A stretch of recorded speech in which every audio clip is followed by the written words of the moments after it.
ನಮಸ್ಕಾರ. ಇದು ಸುದ್ದಿ ವಿಶ್ಲೇಷಣೆ. ನಾನು ಶಶಿಧರ್ ಭಟ್. ಇದು ನನ್ನ ಡಿಜಿಟಲ್ ವಾಹಿನಿ ಸುದ್ದಿ ಟಿವಿ. ಈ ಸಂಜೆ ಹಲವು ವಿಚಾರಗಳು ನನ್ನ ಮುಂದಿವೆ. ಪ್ರಾಯಶಃ ಇವತ್ತು ಬೆಳಗ್ಗೆನೆ ನಾನು ಒಂದು ವಿಚಾರದ ಬಗ್ಗೆ ಮಾತನಾಡಬೇಕಾಗಿತ್ತು. ಆದರೆ ಬೇರೆ ಬೇರೆ ಕಾರಣದಿಂದ ನಾನು ಮಾತನಾಡೋಕೆ ಸಾಧ್ಯ ಆಗಿಲ್ಲ. ಅದು ವಾಷಿಂಗ್ಟನ್ ಪೋಸ್ಟ್ ನಲ್ಲಿ ಬಂದಂತಹ ಒಂದು ವರದಿ. ಇದು ಆಘಾತಕಾರಿಯಾದ್ದು. ಬಟ್ ಈ ಬಗ್ಗೆ ಮೇಲ್ ಸ್ಟ್ರೀಮ್ ಮೀಡಿಯಾ ಮಾತನಾಡಕ್ ಹೋಗಲ್ಲ. ಯಾಕಂದ್ರೆ ಇಂಡಿಯಾದಲ್ಲಿ ನೀವು ಅದಾನಿಯ ಬಗ್ಗೆ ಮಾತನಾಡೋ ಹಾಗಿಲ್ಲ, ಮೋದಿ ಬಗ್ಗೆ ಮಾತನಾಡೋ ಹಾಗಿಲ್ಲ. ಇವರಿಬ್ಬರ ಬಗ್ಗೆ ಮಾತನಾಡಿದ್ರೆ ನೀವು ದೇಶದ್ರೋಹಿಗಳು ಅನ್ಸ್ಕೋತೀರಿ. ಅದರಿಂದ ಈ ಬಗ್ಗೆ ಮಾಧ್ಯಮಗಳು ಚರ್ಚೆ ಮಾಡಲ್ಲ. ಆದ್ರೆ ಈ ವಾಷಿಂಗ್ಟನ್ ಈ ವರದಿ ಏನಿದೆ, ಇದು ಆಘಾತಕಾರಿಯಾದ್ದು ಅಂತ ನಾನು ಯಾಕೆ ಹೇಳ್ತಿದ್ದೀನಿ ಅಂತ. ಒಂದು, ಈ ಅದಾನಿ ಸಮೂಹ ಏನಿದೆ, ಆ ಅದಾನಿ ಸಮೂಹಕ್ಕೆ ಮೊದಲನೇದಾಗಿ ಅಂತಾರಾಷ್ಟ್ರೀಯ ಮಟ್ಟದಲ್ಲಿ ಸಾಲ ಸಿಗುವುದೇನಿದೆ ಅದು ಕಡಿಮೆ ಆಗಿದೆ ಅಂತೆ. ಅದಕ್ಕೆ ಪರಿಹಾರವಾಗಿ ಏನ್ ಮಾಡ್ತಾ ಇದೆ ಅದು ಅಂದ್ರೆ, LIC ಏನಿದೆ, LIC ಇಂದ ಅದಾನಿ ಸಂಸ್ಥೆಗಳಲ್ಲಿ ಹೂಡಿಕೆ ಮಾಡಲಾಗ್ತಾ ಇದೆ. LIC ವಿಶ್ವಾಸಾರ್ಹವಾದ ವಿಮಾ ಕಂಪನಿ. ಅದು ಒಂದು ರೀತಿಯಲ್ಲಿ ಭಾರತೀಯರು ಯಾರು ವಿಮೆ ಮಾಡ್ತಾರೆ ಅವ್ರು ನಂಬುವುದನ್ನು LIC, ಖಾಸಗಿ ಯಾವುದನ್ನು ನಂಬಲ್ಲ. ಅಂತ ಒಂದು ಸಂಸ್ಥೆ ಏನಿದೆ, ಆ ಸಂಸ್ಥೆ ಇವತ್ತು ಈ ಹಂತಕ್ಕೆ ಬಂದು ತಲುಪಿದೆ ಅನ್ನುವುದು ಆಘಾತಕಾರಿಯಾದ್ದು. ಈ ಕುರಿತು ದಟ್ ವಾಷಿಂಗ್ಟನ್ ಪೋಸ್ಟ್ ವರದಿ ಏನ್ ಹೇಳುತ್ತೆ ಅನ್ನೋದು, ಉದ್ಯಮಿ ಗೌತಮ್ ಅದಾನಿ ಮಾಲೀಕತ್ವದ ವಿವಿಧ ಕಂಪನಿಗಳಲ್ಲಿ ಸರ್ಕಾರಿ ಸ್ವಾಮ್ಯದ LICಯ ಹಣವನ್ನು ಹೂಡುವಂತೆ ಮಾಡುವ ಮೂಲಕ ಕೇಂದ್ರ ಸರ್ಕಾರವು ಕಷ್ಟ ಕಾಲದಲ್ಲಿ ಅವರಿಗೆ ನೆರವಾಗಿದೆ. ಇದು ಈ ಒಂದು ವಾಷಿಂಗ್ಟನ್ ಪೋಸ್ಟ್ ನ ವರದಿಯ ಮುಖ್ಯ ಅಂಶಗಳು. ಯಾರು? ಕೇಂದ್ರ ಸರ್ಕಾರ. ಯಾರ್ದು ಕೇಂದ್ರ ಸರ್ಕಾರ? ನರೇಂದ್ರ ಮೋದಿ ಅವರದ್ದು. ಈ ಕೇಂದ್ರ ಸರ್ಕಾರ ತನ್ನ ಪ್ರಭಾವವನ್ನು ಬೆಳೆಸುವ ಮೂಲಕ, ಒತ್ತಡವನ್ನ ಹೇರುವ ಮೂಲಕ ಈ ಅದಾನಿ ಸಂಸ್ಥೆಗಳಲ್ಲಿ ಹೂಡಿಕೆ ಮಾಡುವಂತೆ ಮಾಡಿದೆ ಅಂತ ವಾಷಿಂಗ್ಟನ್ ಪೋಸ್ಟ್ ವರದಿ ಮಾಡಿದೆ. ಪ್ರಧಾನಿ ನರೇಂದ್ರ ಮೋದಿ ಅವರ ಆಪ್ತ ಸ್ನೇಹಿತ ಅದಾನಿ ಅವರ ಸಾಲವು ಹೆಚ್ಚಾಗಿದ್ದು ಅವರಿಗೆ ಜಾಗತಿಕ ಮಟ್ಟದಲ್ಲಿ ಸಾಲ ದೊರೆಯುತ್ತಿಲ್ಲ. ಏನು ಅದಾನಿಯ ಸಾಮ್ರಾಜ್ಯ ನೋಡಿ ಎಷ್ಟು ಬೆಳೆದಿದೆ ಅಂತ ಹೇಳಿದ್ರೆ, ಅವರು ಈಗ ಅದನ್ನ ನಿರ್ವಹಣೆ ಮಾಡುವುದಕ್ಕೆ ಅವ್ರಿಗೆ ಸಾಲ ಸಿಗ್ತಾ ಇಲ್ಲ. ಅವರು ಎಲ್ಲವನ್ನ ನೀವು ನೋಡಿ, ಸಿಮೆಂಟ್ ಕಂಪನಿ ಅದಾನಿ ಅವ್ರದ್ದು, ಮಾಧ್ಯಮ ಅದಾನಿ ಅವ್ರದ್ದು, ಶಿಪ್ಪಿಂಗ್ ಅದಾನಿ ಅವ್ರದ್ದು, ವಿದೇಶಗಳಲ್ಲಿ ಶ್ರೀಲಂಕಾ, ಬಾಂಗ್ಲಾದೇಶ ಅಲ್ಲೆಲ್ಲ ಅದಾನಿ ಹೆಜ್ಜೆ ಗುರುತುಗಳಿವೆ.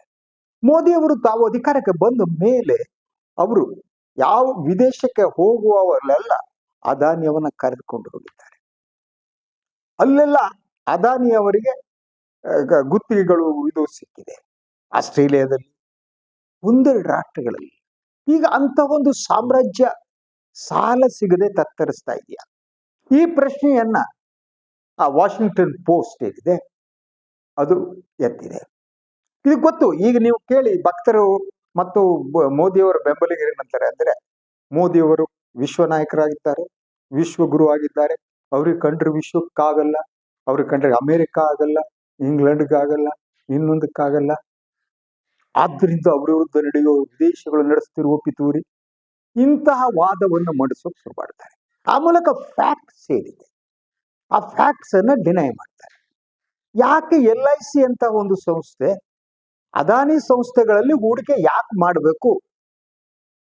ಯಾಕೆಂದ್ರೆ ಅದಾನಿ ಅವರ ಇಡೀ ಸಾಮ್ರಾಜ್ಯದ ಆರ್ಥಿಕ ಸ್ಥಿರತೆ ಏನಿದೆ ಅದು ಪ್ರಶ್ನಾರ್ಹವಾಗಿದೆ.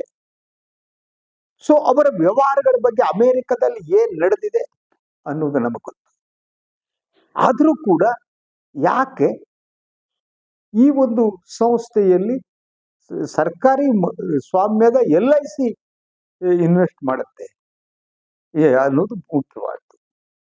ಈ ಕೆಲಸವನ್ನು ಯಾಕೆ ಮಾಡ್ತಾ, ಅದರ ವರದಿ ಇನ್ನೊಂದು ಹೇಳುತ್ತೆ, ಅದು ಆಕ್ಚುಲಿ ಹಣಕಾಸು ಇಲಾಖೆ ಇದೆಯಲ್ಲ, ಆ ಹಣಕಾಸು ಇಲಾಖೆಯ ಒತ್ತಾಸೆಯ ಮೇಲೆ ಅಂತ. ಹಣಕಾಸು ಇಲಾಖೆ ಯಾರದ್ದು? ನಿರ್ಮಲಾ ಸೀತಾರಾಮನ್ ಜಿ ಅವ್ರದ್ದು. ಗೊತ್ತಾಗಿಲ್ಲ ನಿರ್ಮಲಾ ಸೀತಾರಾಮನ್ ಅಂದ್ರೆ ಈರುಳ್ಳಿ ನಿರ್ಮೂಲಕ. ಬೆಲೆ ಏರಿಕೆ ಆದರೆ ಈರುಳ್ಳಿ ತಿನ್ಬೇಡಿ, ನಾನು ಈರುಳ್ಳಿ ತಿನ್ನಲ್ಲ, ನಾನು ಬೆಳ್ಳುಳ್ಳಿ ತಿನ್ನಲ್ಲ, ಆದ್ರಿಂದ ದೇಶದ ಜನ ಯಾರು ಈರುಳ್ಳಿ ತಿನ್ಬೇಡಿ, ಬೆಳ್ಳುಳ್ಳಿ ತಿನ್ಬೇಡಿ. ಈ ರೀತಿ ಹೇಳ್ತಾರೆ ನೋಡಿ.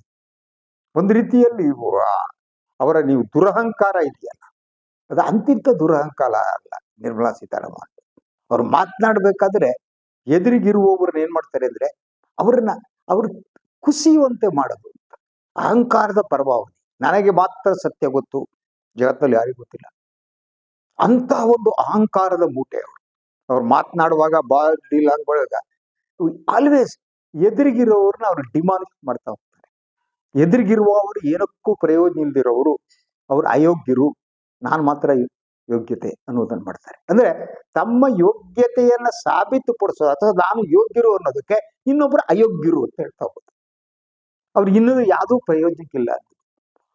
ನಿರ್ಮಲಾ ಸೀತಾರಾಮನ್ ಇದೇ ಕೆಲಸವನ್ನು ಮಾಡ್ತಾ ಬಂದೆ. ರಾಹುಲ್ ಗಾಂಧಿ ವಿರುದ್ಧನೂ ಅಷ್ಟೇ. ರಾಹುಲ್ ಗಾಂಧಿ ಪ್ರಯೋಜನ ಇಲ್ಲ, ಅವ್ರ ಅಯೋಗ್ಯ. ಆರ್ಥಿಕತೆ ರಾಹುಲ್ ಗಾಂಧಿ ನನಗೆ ಮಾತ್ರ ಗೊತ್ತು.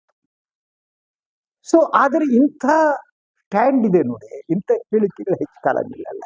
ಈಗ ಏನ್ ಮಾಡ್ತಾ ಇದ್ರು ಹಾಗಿದ್ರೆ? ಅಂತ ಆರ್ಥಿಕ ತಜ್ಞೆಯಾಗಿದ್ದಾರೆ ನಿರ್ಮಲಾ ಸೀತಾರಾಮನ್. ಇದಕ್ಕೊಂದು ಡಿಫೆನ್ಸ್ ನೀಡ್ಬೇಕಲ್ವಾ? ವೈ LIC ಯಾಕೆ ಅದಾನಿ ಸಂಸ್ಥೆ ಮೇಲೆ ಹೂಡಿಕೆ ಮಾಡುತ್ತೆ? ಅದು ಪ್ರಶ್ನೆ ಅಲ್ಲ, ಆ ಪ್ರಶ್ನೆಗೆ ಉತ್ತರ ಬೇಕಲ್ಲ. ಇದಕ್ಕೆ ವರದಿ ಏನ್ ಹೇಳುತ್ತೆ? ಇದು ಅಪಾಯಕಾರಿ ಹೂಡಿಕೆ ಅಂತ ವರದಿ ಹೇಳುತ್ತೆ. ಅದಾನಿ ಸಮೂಹ ಎದುರಿಸುತ್ತಿರುವ ವಿವಿಧ ಬಿಕ್ಕಟ್ಟುಗಳು ಅಂತಾರಾಷ್ಟ್ರೀಯ ಮಟ್ಟದಲ್ಲಿ ಹೂಡಿಕೆಯನ್ನ ಆಕರ್ಷಿಸುವ ಅದರ ಸಾಮರ್ಥ್ಯವನ್ನು ಕುಂದುವಂತೆ ಮಾಡಿದೆ. ಅಂದ್ರೆ ಅಂತಾರಾಷ್ಟ್ರೀಯ ಮಟ್ಟದಲ್ಲಿ ಹೂಡಿಕೆದಾರರು ಏನಿದ್ದಾರೆ ಅವರು ಏನು ಈ ಅದಾನಿ ಕಂಪನಿಯಲ್ಲಿ ಹೂಡಿಕೆ ಮಾಡುವುದಕ್ಕೆ ಹಿಂದೇಟು ಹಾಕ್ತಿದ್ದಾರೆ. They are not ready. ಯಾಕಂದ್ರೆ ಆ ಕಂಪನಿ ಬಿಕ್ಕಟ್ಟಿನಲ್ಲಿದೆ. ಅದಾನಿ ಕಂಪನಿ ಬಿಕ್ಕಟ್ಟಿನಲ್ಲಿದೆ. ಅದು ಹೊರಗಡೆ ಯಾಕೆ ಕಾಣಲ್ಲ ಅಂದ್ರೆ ಅದಾನಿಯವರು ಮೋದಿಜಿ ಅವರ ಆತ್ಮೀಯ ಸ್ನೇಹಿತರು. ಮೋದಿಜಿ ಅಂದ್ರೆ ಕೇವಲ ವ್ಯಕ್ತಿ ಅಲ್ಲ, ಅವರು ಭಾರತದ ಪ್ರಧಾನಮಂತ್ರಿಗಳ ಆಪ್ತ ಸ್ನೇಹಿತರು. ಸೊ ಆ ಕಾರಣಕ್ಕೆ ಆಕ್ಚುಯಲ್ ಅದಾನಿ ಕಂಪನಿಯ ಆರ್ಥಿಕತೆ ಹೇಗಿದೆ ಅನ್ನೋದನ್ನ ಬಿಚ್ಚಿಡೋದಕ್ಕೆ ಕೊಡಲ್ಲ. ಅದ್ರ ಜೊತೆಗೆ ನಿಮಗೆ ಇನ್ನೊಂದು ವಿಚಾರವನ್ನು ಇದೇ ಸಂದರ್ಭದಲ್ಲಿ ನಾನು ಹೇಳ್ಬೇಕು ಅನ್ಸುತ್ತೆ. ನಮ್ಮದು ಇಷ್ಟು $1 ಟ್ರಿಲಿಯನ್ ಎಕಾನಮಿ ಅಂತ ಹೇಳ್ತಾರಲ್ಲ, ಅದಕ್ಕೆ ಇನ್ನೊಂದು ವರದಿ ಬಂದಿದೆ. ಅದರಲ್ಲಿ ಭಾರತದ 100 ಉದ್ಯಮಿಗಳಿದಾರಲ್ಲ, ಅವ್ರದ್ದೇನೆ $1 ಟ್ರಿಲಿಯನ್ ಇದೆ. ಅಂದ್ರೆ ನಿಮ್ಮ ಆರ್ಥಿಕತೆ ಏನಿದೆ, ನಿಮ್ಮ ಆರ್ಥಿಕತೆ ಏನು ಶಕ್ತಿ ಅಂತ ನೀವು ಕ್ಲೇಮ್ ಮಾಡ್ತೀರಿ, ಏನು ಹೇಳ್ತೀರಿ, ಅದು ಜನಸಾಮಾನ್ಯರಿಗೆ ಸಂಬಂಧಪಟ್ಟದ್ದಲ್ವೇ ಇಲ್ಲ. ಅದು ಸಂಬಂಧಪಟ್ಟಿದ್ದು ಒಟ್ಟಾರೆಯಾಗಿ ಭಾರತದಲ್ಲಿರುವ ಶ್ರೀಮಂತರು.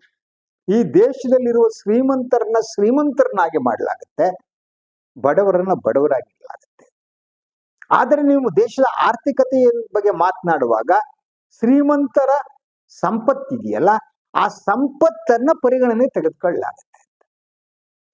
ಹಾಗೆ ಸಾಮಾನ್ಯ ಒಬ್ಬ ಮನುಷ್ಯ, ಅವನ ನೋವು, ಅವನ ಅಸಹಾಯಕತೆ, ಅವನ ಆರ್ಥಿಕತೆ ಸಮಸ್ಯೆ, ಅದ್ರ ಬಗ್ಗೆ ಹೇಳಲ್ಲ. ಈ ದೇಶದಲ್ಲಿ ಇವತ್ತು ನೀವು ಒಂದು ಮದುವೆ ಮಾಡೋದಕ್ಕೆ ಜನ ಎಷ್ಟು ಕಷ್ಟಪಡ್ತಿದ್ದಾರೆ ಅಂತ ಗೊತ್ತಿದೆ, ಊಟಕ್ಕೆ ಎಷ್ಟು ಕಷ್ಟಪಡ್ತಿದ್ದಾರೆ ಅಂತ ಗೊತ್ತಿದೆ, ವಸತಿ ಎಂತ ಸಮಸ್ಯೆ ಅಂತ ಗೊತ್ತಿದೆ, ಬದುಕೊಂದು ಸಮಸ್ಯೆ ಆಗಿದೆ. ಅದ್ರ ಜೊತೆಗೆ ದ್ಯಾತೀಯತೆ, ನಿರುದ್ಯೋಗ ಎಲ್ಲ ಈ ದೇಶದಲ್ಲಿ ತುಂಬಿದೆ. ಆದ್ರೆ ಇದನ್ನ ಮರೆಮಾಚುವುದಕ್ಕೆ, ನೀವು ತೇಪೆ ಹಾಕೋದಕ್ಕೆ ಏನ್ ಮಾಡ್ತೀರಿ ಅಂದ್ರೆ, ನಮ್ಮ ದೇಶ ಇಷ್ಟು $1 ಟ್ರಿಲಿಯನ್ ಮಾಡಿದೀವಿ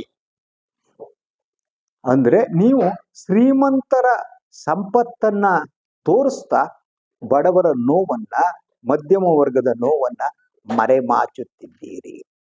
ಅದು ಕಾಣದಂತೆ ಮಾಡ್ತಿದ್ದೀರಿ. ಅದಕ್ಕೆ ನೀವು ಶ್ರೀಮಂತರನ್ನ, ಅವರ ಸಂಪತ್ತನ್ನು ತೋರಿಸ್ತೀರಿ. ಹಾಗೆ ಸಂಪತ್ತನ್ನ ತೋರಿಸುವಲ್ಲಿ ಈ ಅದಾನಿ ಅನ್ನುವ ವ್ಯಕ್ತಿ ಇದಾರಲ್ಲ, ಅವರು ಕೂಡ ಒಬ್ಬರು. ಅದಾನಿ ಸಂಪತ್ತನ್ನ ತೋರಿಸ್ತಾ ಮಾಡೋದು. ಅದಾನಿ ಯಾರ ಡಬ್ಬಿ ಎಲ್ಲರಿಗೂ ಗೊತ್ತಿದೆ. ಅವ್ರ ಹತ್ರ ಸಂಪತ್ತು ಬಂದು ಸೇರೋದಿದ್ರೆ ವೈಯಕ್ತಿಕವಾಗಿ ಆ ಸಂಪತ್ತು ಯಾರದ್ದು? ಅದಾನಿ ಅವ್ರದ್ದು ಅಥವಾ ಇನ್ಯಾರ್ದು ಅದರಲ್ಲಿ ಪಾಲುದಾರಿಕೆ ಇದೆಯೋ? ಈ ಪ್ರಶ್ನೆಗಳಿಗೂ ಉತ್ತರ ಕೇಳ್ಬೇಕಲ್ವ ನಾವು ಈ ದೇಶದ ನಾಗರಿಕರಾಗಿ? ಕೇಳ್ಬೇಕಲ್ವಾ? ಏನಪ್ಪ ಅದಾನಿ ಸಂಪತ್ತು ಯಾರದ್ದು? ಅದಾನಿ ಅವರ ಸಂಪತ್ತಿನಲ್ಲಿ ಯಾರ ಪಾಲುದಾರಿಕೆ ಇದೆ? ಅದು ಬೇಡ. ಅದಾನಿ ಅವ್ರನ್ನ ಶ್ರೀಮಂತರನ್ನಾಗಿ ಮಾಡಿದವ್ರು ಯಾರು? ಅದಾನಿ ಅವ್ರನ್ನ ವ್ಯಕ್ತಿಗತವಾಗಿ ಶ್ರೀಮಂತರು ಮಾಡ್ತಾ ದೇಶದ ಸಾಮಾನ್ಯ ಜನರನ್ನ ನೀವು ಮೋಸ ಮಾಡ್ತಿದ್ದೀರಾ. ಅವ್ರ ಕಿವಿ ಮೇಲೆ ಹೂ ಬಿಡೋದಲ್ಲ, ಲಾಲ್ಬಾಗು ಕಬ್ಬನ್ ಪಾರ್ಕ್ ಇಡ್ತಿದ್ದೀರಾ. ಇದು ಪ್ರಶ್ನೆ. ಸೊ ಈ ವರದಿಯನ್ನು ಎಲ್ಲರೂ ಓದ್ಲೇಬೇಕು ಅಂತ.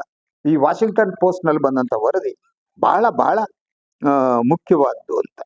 ಅದ್ರಲ್ಲಿ ಎಲ್ಲ ವಿವರಿಸ್ತಾ ಹೋಗುತ್ತೆ. ಹೇಗೆ ಅದಾನಿ ಅವ್ರು ಯಾವ್ದಾದ್ರು ನೋಡಿ, ಭಾರತದಲ್ಲಿ ಗಣಿಗಳು, ವಿಮಾನ ನಿಲ್ದಾಣಗಳು, ಬಂದರುಗಳು ಮತ್ತು ಹಸಿರು ಇಂಧನ ಯೋಜನೆಗಳೇ ಒಳಗೊಂಡಂತೆ ಬೃಹತ್ ಸಾಮ್ರಾಜ್ಯದ ಒಡೆಯರಾಗಿರುವ ಗೌತಮ್ ಅದಾನಿ ಅವರ ಅವರ ಸಾಲವು ಹೆಚ್ಚಾಗುತ್ತಾ ಹೋಗ್ತಾ ಇದೆ ಅನ್ನೋದನ್ನು ವರದಿ ಹೇಳುತ್ತೆ.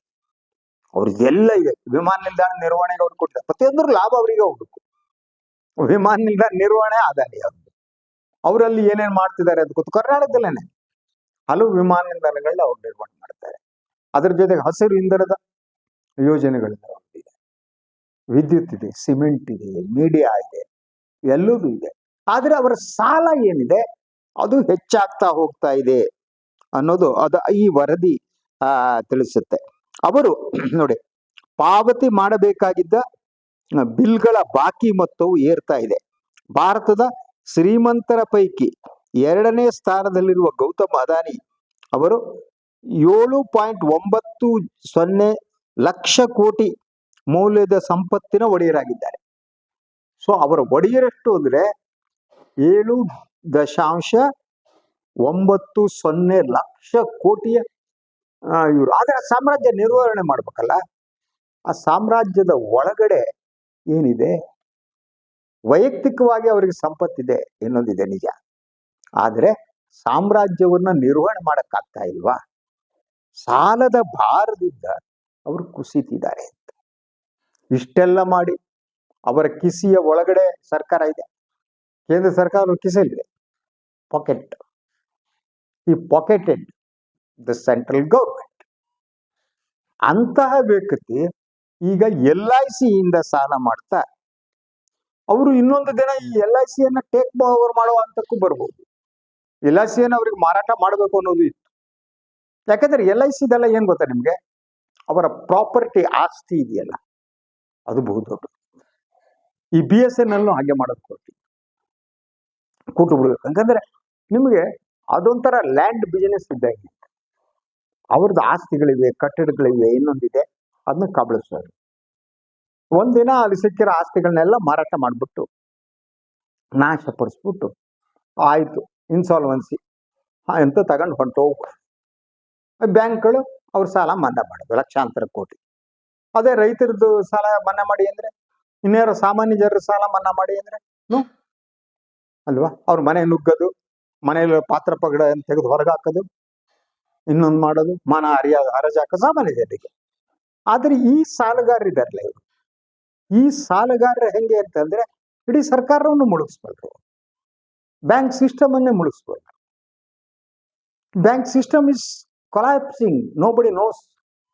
ಯಾರದ್ರ ಬಗ್ಗೆ ಮಾತನಾಡಲ್ಲ. ಆದ್ರಿಂದ ಈ ಬ್ಯಾಂಕ್ಗಳನ್ನ, ಈ ಲಾಸ್ ಆಫ್ ಬ್ಯಾಂಕ್ಗಳನ್ನ ಪ್ರಾಫಿಟೇಬಲ್ ಮಾಡೋದಕ್ಕೆ ಇವ್ರು ಮಾಡ್ತಿರೋದು ಏನ್ ಗೊತ್ತಾ? ಯಾವುದೋ ಲಾಭದ ಬ್ಯಾಂಕ್ ಜೊತೆ ಈ ಲಾಸ್ ಆಫ್ ಬ್ಯಾಂಕ್ ಅನ್ನು ಸೇರಿಸ್ಬಿಡೋದು. ಅವಾಗ ನಂತರ ಉದ್ಯಮಪತಿಗಳೆಲ್ಲ ಸಾಲವನ್ನು ಮನ್ನಾ ಮಾಡಿ, ದೇಶ ಅತ್ಯುತ್ತಮವಾಗಿ ಪ್ರಗತಿ ಹಾದಿಯಲ್ಲಿದೆ, ದೇಶ ಹಂಗ್ ಮಾಡ್ತಿದೆ, ದೇಶ ಹಿಂಗಾಗ್ತಾ ಇದೆ, ಅಯ್ಯಯ್ಯೋ ಎಂತ ಅಭಿವೃದ್ಧಿ ಗೊತ್ತಾ, ಏನು ಮಾಡಿದಾರ್ರಿ ಇವರು, ಮಹಾನ್ ಇವರು ನೋಡಿ. ದೇಶ ನೀವು ಮಾತಾಡಿ ನೋಡಿ, ದೇಶ $5 ಟ್ರಿಲಿಯನ್, $10 ಟ್ರಿಲಿಯನ್ ದೇಶವಾಗುತ್ತೆ, ಆರ್ಥಿಕತೆ ಸದೃಢ ಆಗಿದೆ. ಸರಿ ಸರ್, ಆದರೆ ವಾರ್ಷಿಕ ತಲಾ ಆದಾಯ ಎಷ್ಟಿದೆ? ಅದ್ರ ಜೊತೆಗೆ ಭಾರತೀಯರ ಈ ಸಂತೋಷ ಸೂಚ್ಯಂಕ ನೋಡಿದರೆ ಎಷ್ಟು ಜನ ಭಾರತೀಯರು ಸಂತೋಷವಾಗಿದ್ದಾರೆ, ಸಮಾಧಾನದಿಂದ ಬದುಕ್ತಿದ್ದಾರೆ. ಆದ್ರಿಂದ ಅವರು ಜನ ಸಂತೋಷದಿಂದ ಸಮಾಧಾನದಿಂದ ಬದುಕ್ತಿದ್ರೆ ನೀವು ಎಷ್ಟು $1 ಟ್ರಿಲಿಯನ್ ಆರ್ಥಿಕತೆ ಆದ್ರೆ? ಸೊ ಇಡೀ ಒಂದು ವ್ಯವಸ್ಥೆಯ ಹಣ ಪರ್ಕ್ಯುಲೇಟ್ ಆಗ್ಬೇಕಲ್ವ? ಅದು ಸಾಮಾನ್ಯ ಜನರವರೆಗೆ, ಕೆಳ ಹಂತ ಜನರವರೆಗೆ ತರಬೇಕಲ್ವ? ಅದು ಯಾವುದೂ ಇಲ್ಲ ಅಂದ್ರೆ ಒಡಿದೆ. ಆದ್ರಿಂದ ಇದೊಂದು ಎಚ್ಚರಿಕೆಯ ಗಂಟೆ ಅಂತ. ಇದೇನೋ ಸ್ಕ್ಯಾಮ್ ಇದ್ದಿರ್ಬೋದು, ಅದರಿಂದ ಅದಾನಿ ಅವರ ಇಡೀ ವ್ಯವಹಾರಗಳೇನಿವೆ ಅದ್ರ ಬಗ್ಗೆ ತನಿಖೆ ನಡೀಬೇಕಾಗುತ್ತೆ. ಅವರು ಯಾರ್ಯಾರ ಜೊತೆ ಸಂಬಂಧವನ್ನು ಹೊಂದಿದ್ದಾರೆ, ಅವರು ಹೇಗೆ ಶ್ರೀಮಂತರಾದರು, ಅವರಿಗೆ ಇದಕ್ಕಿಂತ ಹೇಗೆ LIC ಆ ಪ್ರಮಾಣದಲ್ಲಿ ಅವರಿಗೆ ಹೂಡಿಕೆ ಮಾಡುತ್ತೆ, ಈ ಎಲ್ಲ ಅಂಶಗಳನ್ನ ಜನರ ಮುಂದೆ ಇಡಬೇಕಾಗಿದೆ ಅಂತ ನನಗೆ ಅನ್ಸುತ್ತೆ. It's a major thing. ಹಾಗೇನೆ ನಾನು ಇನ್ನೊಂದು ವಿಚಾರ ಮಾತಾಡ್ಬೇಕು, ಧರ್ಮಸ್ಥಳದ ಲೇಟೆಸ್ಟ್ ಇದ್ರ ಬಗ್ಗೆ. ಅದು ಈಗ ಮಾತಾಡೋಕ್ಕಾಗಲ್ಲ, ಟೈಮ್ ಆಯ್ತು. ನಾಳೆ ಅದ್ರ ಬಗ್ಗೆ ಮತ್ತೆ ಮಾತಾಡ್ತೀನಿ. ನನ್ನ ವಾಹಿನಿ ಲೈಕ್ ಮಾಡಿ, ಸಬ್ಸ್ಕ್ರೈಬ್ ಮಾಡಿ, ಬೆಲ್ ಐಕಾನ್ ಪ್ರೆಸ್ ಮಾಡೋದಕ್ಕೆ ಬರಿಬಿಡಿ. ಹಾಗೆ ಸಾಧ್ಯ ಆದರೆ ಸಹಾಯ ಮಾಡಿ. ಸ್ವಾತಂತ್ರ್ಯ ಪತ್ರಿಕೋದ್ಯಮ ಉಳಿಸಿ ಬೆಳೆಸಿ, ನನ್ನನ್ನು ಆಶೀರ್ವದಿಸಿ. ಎಲ್ಲರಿಗೂ ನಮಸ್ಕಾರ.